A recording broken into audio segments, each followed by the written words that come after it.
एकीकडे बारामतीची पोटनिवडणूक आणि दुसरीकडे पवार कुटुंबातील वर्चस्वाची लढाई। या सगळ्या बारामतीच्या राजकारणात आता पोस्टर वॉरची एंट्री सुरू झाली आहे। कारण सुनेत्रा पवारांच्या बॅनरवर शरद पवारांचा फोटो झळकल्यानं राजकीय वर्तुळात चर्चांना उधाण आलंय। कारण याआधी अजित पवार असताना शरद पवारांचा फोटो वापरण्यास थेट मनाई करण्यात आली होती। त्यामुळे आत्ताच्या या फोटोची चर्चा तर होणारच होती। याचाच आढावा आपण या व्हिडिओतून घेणार आहोत। नमस्कार, मी मृणाली पिळणकर। महाराष्ट्र राज्याच्या राजकारणात सध्या बारामती विधानसभा मतदारसंघातील पोटनिवडणुकीच्या निमित्तानं एक मोठी खळबळ उडाली आहे।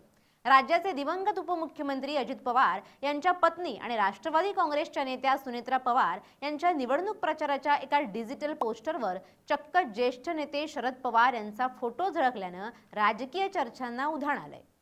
पक्षफुटीनंतर आणि न्यायालयीन लढाईनंतर तब्बल 2.5 वर्षांनी अजित पवार गटाकडून शरद पवारांचा फोटो वापरण्यात आल्यामुळे मतदारांमध्ये संभ्रम निर्माण झाला असून शरद पवार गटानं यावर आक्रमक पवित्रा घेतलाय। बारामती विधानसभा पोटनिवडणुकीसाठी तयार करण्यात आलेल्या एका प्रचाराच्या पोस्टरमध्ये सुनेत्रा पवार यांचं छायाचित्र मध्यभागी असून कोपऱ्यात शरद पवार यांचा फोटो छापण्यात आला होता। हे पोस्टर सोशल मीडियावर व्हायरल होताच राजकीय वर्तुळात चर्चेला सुरुवात झाली। विशेष म्हणजे राष्ट्रवादी काँग्रेसमध्ये फूट पडल्यानंतर अजित पवार गटानं अधिकृतपणे शरद पवारांचा फोटो वापरणं बंद केलं होतं आणि त्याऐवजी आधुनिक महाराष्ट्राचे शिल्पकार यशवंतराव चव्हाण यांचा फोटो वापरण्यास सुरुवात केली होती। मात्र ऐन निवडणुकीच्या तोंडावर पुन्हा एकदा शरद पवारांचा फोटो वापरल्यानं भावनिक कार्ड खेळण्याचा हा प्रयत्न आहे का, असा प्रश्न उपस्थित केला जातोय। राष्ट्रवादी काँग्रेस पक्षाचं नाव आणि घड्याळ हे चिन्ह सध्या सर्वोच्च न्यायालयात आणि निवडणूक आयोगाच्या वादात अडकले। पक्षफुटीनंतर शरद पवार गटानं निवडणूक आयोगाकडे आणि सर्वोच्च न्यायालयात तक्रार केली होती की अजित पवार यांचा गट शरद पवारांचं नाव आणि फोटो वापरून मतदारांची दिशाभूल करते। यावर सुनावणी करताना सर्वोच्च न्यायालयानं अजित पवार गटाला स्पष्ट ताकीद दिली होती की त्यांनी प्रचारात शरद पवारांचं नाव किंवा फोटो वापरू नये। न्यायालयानं असंही सुनावलं होतं की जर तुम्हाला स्वतंत्र अस्तित्व निर्माण करायचं असेल तर स्वतःच्या बळावर आणि स्वतःच्या नेत्यांच्या फोटोंवर निवडणुका लढवा। या पार्श्वभूमीवर सुनेत्रा पवारांच्या बॅनरवर शरद पवारांचा फोटो असणं हा न्यायालयाच्या अवमानाचा प्रकार असल्याचं शरद पवार गटाकडून सांगण्यात येत आहे।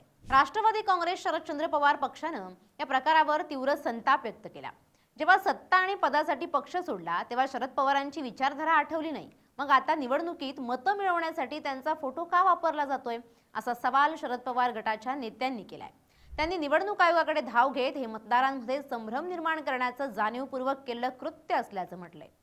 शरद पवार गटाच्या प्रवक्त्यांनी म्हटलंय की बारामती हा शरद पवारांचा बालेकिल्ला आहे आणि तिथे लोकांच्या मनात त्यांच्याबद्दल प्रचंड आदर आहे।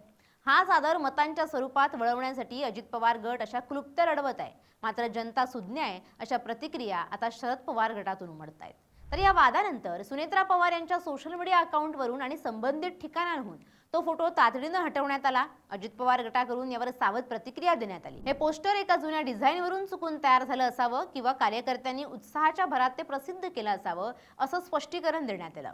पक्षाच्या अधिकृत धोरणानुसार आम्ही केवळ यशवंतराव चव्हाण आणि अजितदादांचे फोटो वापरतो, असंही त्यांनी स्पष्ट केलं।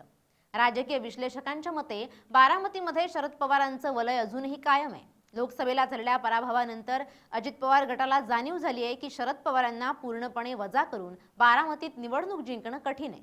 त्यामुळे मतदारांच्या मनात संभ्रम निर्माण करण्यासाठी किंवा आम्ही अजूनही साहेबांच्याच कुटुंबाचा भाग आहोत हे दाखवण्यासाठी असे प्रयत्न केले जात असावे। 2.5 वर्षांनंतर पहिल्यांदाच शरद पवारांचा फोटो वापरणं आणि त्यानंतर तो लगेच काढून घेणं या घटनेनं बारामतीच्या निवडणुकीत नवा ट्विस्ट आणलाय। आता निवडणूक आयोग यावर काय कारवाई करतं आणि सर्वोच्च न्यायालयात या मुद्द्यावरून अजित पवार गटाची कोंडी होते का हे पाहणं महत्त्वाचं ठरेल। तसंच शरद पवारांनी राष्ट्रवादी हा मुद्दा किती लावून धरते हेही पाहणं महत्त्वाचं आहे। कारण अजित पवारांच्या निधनानंतर दोन्ही राष्ट्रवादीच्या विलिनीकरणाच्या चर्चांनी जोर धरला होता।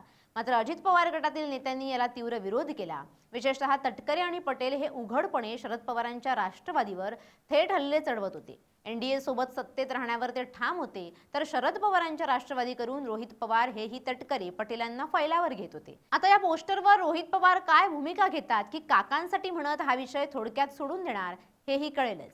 Bureau report, LS Marathi.